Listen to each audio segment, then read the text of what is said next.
DCM DK ಶಿವಕುಮಾರ್ಗೆ ಸಿಗ್ತಾ ಇಲ್ಲ ರಾಹುಲ್ ಗಾಂಧಿಯ ಭೇಟಿಗೆ ಅಪಾಯಿಂಟ್ಮೆಂಟ್. ಬಹಳ ಮುಖ್ಯ. ಕಳೆದ 2 ದಿನಗಳಿಂದ ಡಿಸಿಎಂ ಡಿಕೆ ಶಿವಕುಮಾರ್ ದೆಹಲಿಯಲ್ಲೇ ಬಿಡ್ಬಿಟ್ಟಿದ್ದಾರೆ. ಶತಾಯಗತಾಯ ಮುಖ್ಯಮಂತ್ರಿ ಆಗಲೇಬೇಕು ಅನ್ನೋ ಒನ್ಲೈನ್ ಅಜೆಂಡಾವನ್ನು ಇಟ್ಕೊಂಡು ದೆಹಲಿಯಲ್ಲಿ ಬಿಡ್ಬಿಟ್ರು ಅಂತ ಡಿಸಿಎಂ ಡಿಕೆ ಶಿವಕುಮಾರ್ಗೆ ರಾಹುಲ್ ಗಾಂಧಿ ಭೇಟಿಗೆ ಅವಕಾಶ ಸಿಗ್ತಾ ಇಲ್ಲ. ರಾಹುಲ್ ಭೇಟಿ ನಿರೀಕ್ಷೆಯಲ್ಲಿ ಇದ್ದಾರೆ ಡಿಕೆ ಶಿವಕುಮಾರ್. ಅವ್ರು ಮತ್ತೆ ನಿರಾಸೆಯಾಗಿದೆ.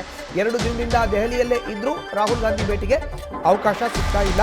ಹಿಂದೆ ರಾಹುಲ್ ಗಾಂಧಿ ಭೇಟಿಗಾಗಿ ಡಿಕೆ ಬ್ರದರ್ಸ್ ಪ್ರಯತ್ನವನ್ನ ಮಾಡ್ತಾ ಇದ್ದಾರೆ. ಒಂದು ವೇಳೆ ಏನಾದರೂ ರಾಹುಲ್ ಗಾಂಧಿ ಭೇಟಿಗೆ ನಿರಾಕರಣೆ ಮಾಡಿದ್ರೆ ಆದರೆ ಬರಿಗೈನಲ್ಲಿ ಡಿಕೆ ಬ್ರದರ್ಸ್ ವಾಪಸ್ ಆಗಬೇಕಾದಂಥ ಪರಿಸ್ಥಿತಿ ಇರುತ್ತೆ. ಎಐಸಿಸಿ ಅಧ್ಯಕ್ಷ ಮಲ್ಲಿಕಾರ್ಜುನ್ ಖರ್ಗೆ ಅವರನ್ನ ಭೇಟಿಯಾಗಿ ವಾಪಸ್ ಆಗ್ತಾರೆ ಡಿಕೆ ಬ್ರದರ್ಸ್. ಈಗಾಗಲೇ ಎಐಸಿಸಿ ಅಧ್ಯಕ್ಷ ಮಲ್ಲಿಕಾರ್ಜುನ್ ಖರ್ಗೆ, ಎಐಸಿಸಿ ಪ್ರಧಾನ ಕಾರ್ಯದರ್ಶಿ ಕೆಸಿ ವೇಣುಗೋಪಾಲ್ನ ಭೇಟಿಯಾಗಿ ಡಿಸಿಎಂ ಡಿಕೆ ಶಿವಕುಮಾರ್ ಸುದೀರ್ಘವಾದಂಥ ಮಾತುಕತೆಯನ್ನು ಮಾಡಿದ್ದಾರೆ.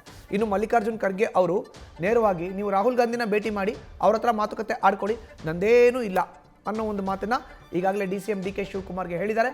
ಬಟ್ ರಾಹುಲ್ ಗಾಂಧಿನ ಭೇಟಿ ಮಾಡಲಿಕ್ಕೆ ಎಷ್ಟೇ ಪ್ರಯತ್ನ ಪಟ್ಟರೂ ರಾಹುಲ್ ಗಾಂಧಿ ಭೇಟಿಗೆ ಅವಕಾಶ ಸಿಗ್ತಾ ಇಲ್ಲ.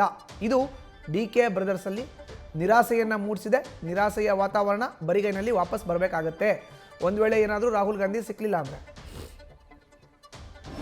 ಹೆಚ್ಚಿನ ಮಾಹಿತಿ ನೀಡ್ತಾರೆ ನಮ್ಮ ಪ್ರತಿನಿಧಿ ಶಿವಪ್ರಸಾದ್. ನೇರ ಸಂಪರ್ಕಕ್ಕೆ ಜಾಯ್ನ್ ಆಗಿದ್ದಾರೆ. ಶಿವಪ್ರಸಾದ್, 2 ದಿನ ಆಯಿತು ಡಿಸಿಎಂ ಡಿಕೆ ಶಿವಕುಮಾರ್ ದೆಹಲಿನಲ್ಲೇ ಇದ್ದಾರೆ. ಇತ್ತ ಅವರ ಬೆನ್ನಿಗೆ ಅವರ ಸಹೋದರ ಕೂಡ ನಿಂತಿದ್ದಾರೆ, ಅವರು ಕೂಡ ದೆಹಲಿಯಲ್ಲಿ ಇದ್ದಾರೆ. ಈಗ ರಾಹುಲ್ ಗಾಂಧಿ ಭೇಟಿಗೆ ಅವಕಾಶ ಸಿಗ್ತಾ ಇಲ್ಲ, ಮುಂದೇನು ಆಪ್ಷನ್ ಅಂತ? ಖಂಡಿತವಾಗಿ ಮಧುಸೂದನ್, ಈಗಾಗಲೇ ದೆಹಲಿಗೆ ತೆರಳಿ ಇವತ್ತಿಗೆ 3 ದಿನ ಆಗ್ತಾ ಇದೆ ಡಿಸಿಎಂ ಡಿಕೆ ಶಿವಕುಮಾರ್ ಅವರು. ನಿನ್ನೆಯಷ್ಟೇ ಸಹೋದರ ಡಿಕೆ ಸುರೇಶ್ ಅವರು ಕೂಡ ದೆಹಲಿಗೆ ತೆರಳಿದ್ದಾರೆ. ಪ್ರಮುಖವಾಗಿ ನಾಯಕತ್ವ ವಿಚಾರ ಕುರಿತಂತೆ ಚರ್ಚೆ ಆಗಬೇಕು ಅಂತಕ್ಕಂಥ ನಿಟ್ಟಿನಲ್ಲಿ ಡಿಕೆ ಬ್ರದರ್ಸ್ ಅವರು ಅವ್ರದ್ದೇ ಆದಂಥ ಸ್ಟ್ರಾಟಜಿಯನ್ನು ಪ್ರಯೋಗ ಮಾಡ್ತಾ ಇದ್ದಾರೆ. ಈವರೆಗೂ ಕೂಡ ರಾಹುಲ್ ಗಾಂಧಿ ಅವರ ಭೇಟಿಗೆ ಅವಕಾಶ ಕೂಡ ಲಭ್ಯವಾಗಿಲ್ಲ. ಕಳೆದ ಬಾರಿ ದೆಹಲಿ ಭೇಟಿಯ ಸಂದರ್ಭದಲ್ಲೂ ಕೂಡ ರಾಹುಲ್ ಗಾಂಧಿ ಅವರು ಡಿಕೆ ಶಿವಕುಮಾರ್ ವಿರುದ್ಧ ಅಂತರವನ್ನು ಕಾಯ್ದುಕೊಂಡಿದ್ರು. ಪ್ರಮುಖವಾಗಿ ನಾಯಕತ್ವ ವಿಚಾರದ ಚರ್ಚೆ ಏನಿದೆ, ಈ ವಿಚಾರಕ್ಕೆ ಹೈಕಮಾಂಡ್ ನಾಯಕರು ಅಸಹಕಾರ ತೋರಿದ್ರೆ ಅಂತಕ್ಕಂಥ ಚರ್ಚೆಗಳು ಕೂಡ ಈಗ ಶುರುವಾಗಿದ್ದಾವೆ.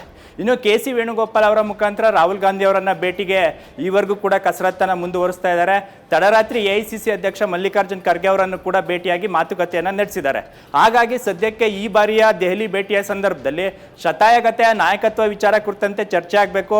ಈ ವಿಚಾರ ಕುರಿತಂತೆ ಹೈಕಮಾಂಡ್ ನಾಯಕರಿಂದ ಸ್ಪಷ್ಟವಾದಂಥ ಮಾಹಿತಿಯನ್ನು ಪಡಿಬೇಕು ಎಂಬತಕ್ಕಂಥ ಲೆಕ್ಕಾಚಾರದಲ್ಲಿ ಡಿಕೆ ಬ್ರದರ್ಸ್ ಅವರು ಇದ್ರೂ ಕೂಡ ಈವರೆಗೂ ಕೂಡ ಹೈಕಮಾಂಡ್ ನಾಯಕರ ಭೇಟಿಗೆ ಅವಕಾಶ ಸಿಕ್ಕಿಲ್ಲ. ಜೊತೆಗೆ ರಾಜ್ಯದ ವಿದ್ಯಮಾನಗಳು, ಪ್ರಮುಖವಾಗಿ ಪವರ್ ಶೇರಿಂಗ್ ವಿಚಾರ ಕುರಿತಂತೆ ಚರ್ಚೆನೂ ಕೂಡ ಆಗಿಲ್ಲ. ಸದ್ಯ ಅಧಿವೇಶನದ ಬ್ಯುಸಿಯಲ್ಲಿ ಇರ್ತಕ್ಕಂಥ ರಾಹುಲ್ ಗಾಂಧಿ ಅವರು ಇವತ್ತಾದರೂ ಕೂಡ ಡಿಕೆ ಬ್ರದರ್ಸ್ ಅವರನ್ನ ಭೇಟಿ ಮಾಡ್ತಾರಾ, ಅವರ ಅಭಿಪ್ರಾಯಗಳನ್ನು ಆಲಿಸ್ತಾರಾ ಎಂಬುದನ್ನು ಕೂಡ ಕಾದು ನೋಡಬೇಕಾಗಿದೆ. ಇವತ್ತೇನಾದರೂ ಕೂಡ ರಾಹುಲ್ ಗಾಂಧಿ ಅವರ ಭೇಟಿ ಸಾಧ್ಯವಾಗದೇ ಇದ್ರೆ ಬರಿಗೈನಲ್ಲೇ ಬೆಂಗಳೂರಿಗೆ ವಾಪಸ್ ಆಗಲಿದ್ದಾರೆ ಎಂಬತಕ್ಕಂಥ ಮಾಹಿತಿ ಕೂಡ ಈಗ ಲಭ್ಯವಾಗ್ತಾ ಇರ್ತಕ್ಕಂಥದ್ದು. ಮಧುಸೂದನ್, ಧನ್ಯವಾದ ಶಿವಪ್ರಸಾದ್ ನಿಮ್ಮ ಮಾಹಿತಿಗೆ. ನ್ಯೂಸ್ ಫಸ್ಟ್, ನಿರ್ಭೀತಿಯಿಂದ ನಿಮ್ಮ ಪರವಾಗಿ.